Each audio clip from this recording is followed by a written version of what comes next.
Hello बच्चों, let's read this question. It says in the above velocity time graph of a moving object. आपको एक body का velocity time graph दिया हुआ है, ठीक है। तो आपसे पूछा है इन चारों में से कौन सा ऑप्शन करेक्ट है। मतलब बॉडी का एक्सेलरेशन के बारे में आपको बताना है, उसके मोशन के बारे में आपको इस ग्राफ से बताना है। तो गाइस, सबसे पहले आप देख रहे हो velocity which is in metre per second. तो वेलोसिटी पहले तो इंक्रीज हो रही है। ये पॉइंट ओ ले लो, ये ए ले लो, ये बी ले लो, ये सी ले लो। तो ओ से ए तक इंक्रीज हो रही है, ए से बी तक कांस्टेंट है which is 4.6 metre per second, और बी से सी जाने में वो डिक्रीज हो रही है। तो हम तीनों पार्ट में पहले एक्सेलरेशन निकालते हैं। तो गाइज, एक्सेलरेशन कैसे निकलेगा? आपको पता है वेलोसिटी टाइम ग्राफ का जो स्लोप होता है वो आपको एक्सेलरेशन देता है। तो क्या देता है आपको? एक्सेलरेशन देता है। तो हम इसका एक्सेलरेशन निकालेंगे पहले। तो सबसे पहले हम मोशन स्टडी करते हैं फ्रॉम ओ टू ए। ओ से ए तक का मोशन स्टडी करो। एक्सेलरेशन हो जाएगा slope change in velocity by time taken. अब ओ से ए जाने में वेलोसिटी इनिशियली तो ज़ीरो है और ए पे हो गई 4.6। तो वेलोसिटी में कितना चेंज आया? 4.6 माइनस ज़ीरो, ठीक है। और टाइम कितना लगा? 0 से 2, यानी 2 माइनस ज़ीरो, 2 सेकेंड्स लगे ना। तो कितना आ गए? 4.6 upon 2 which is 2.3 metre per second square. तो ओ से ए में एक्सेलरेशन पॉजिटिव है, ठीक है।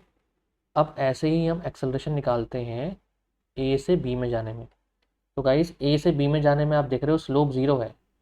ए से बी में स्लोप ज़ीरो है, मतलब एक्सेलरेशन ज़ीरो हो गया, ठीक है ना। तो ए से बी जाने में change in velocity upon time taken, right. तो ये ज़ीरो आ गया। तो ए से बी में एक्सेलरेशन ज़ीरो है, इसका मतलब मोशन कैसा है? यूनिफॉर्म वेलोसिटी से मूव कर रहा है। जो ऑब्जेक्ट की वेलोसिटी है वो यूनिफॉर्म है। ऑब्जेक्ट यूनिफॉर्म वेलोसिटी से मूव कर रहा है ए से बी में। अब जो तीसरा पार्ट बचता है वो बचता है बी से सी में। तो गाइज, बी से सी जाने में आप देख रहे हो वेलोसिटी डिक्रीज हो गई, ज़ीरो हो गई। तो यहाँ पे भी हम निकालते हैं एक्सेलरेशन। तो ये कितना हो जाएगा? Change in velocity upon time taken. Velocity zero हो गई और इनिशियली कितनी थी? मतलब बी पे थी 4.6 और सी पे ज़ीरो हो गई, ठीक है ना। तो 4.6, ज़ीरो माइनस 4.6 अपॉन में टाइम कितना लगा? 10 से 12 सेकंड तक का मोशन देख रहे हैं हम, यानी टाइम लगा 12 माइनस 10।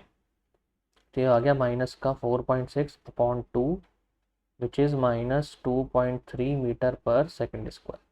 तो यहाँ एक्सेलरेशन नेगेटिव है, मतलब रिटार्डेशन है।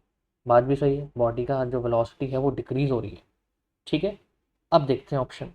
तो वो कह रहा है acceleration in the first 2 seconds is 2.3 metre per second square. पहले 2 सेकंड में एक्सेलरेशन 2.3 है, बिल्कुल सही बात। ये तो निकाला हमने ओ से ए में, ओ ए पार्ट में। फिर बोल रहा है acceleration in the last 2 seconds, मतलब 10 से 12 में minus 2.3 metre per second square है। मतलब ये हमें बोल रहा है बी से सी में, बिल्कुल सही बात है, नेगेटिव आ रहा है। फिर उसने बोला है motion is uniform between second and 10th second. मतलब 2 से लेकर 10 सेकंड के बीच में क्या मोशन यूनिफॉर्म है? बिल्कुल है गाइस, क्योंकि बॉडी की वेलोसिटी यानी स्पीड कांस्टेंट है। एक्सेलरेशन ज़ीरो आना है ना, मतलब मोशन कैसा है?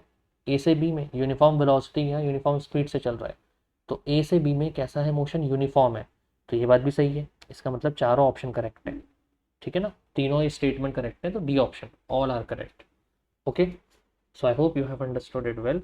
Good luck.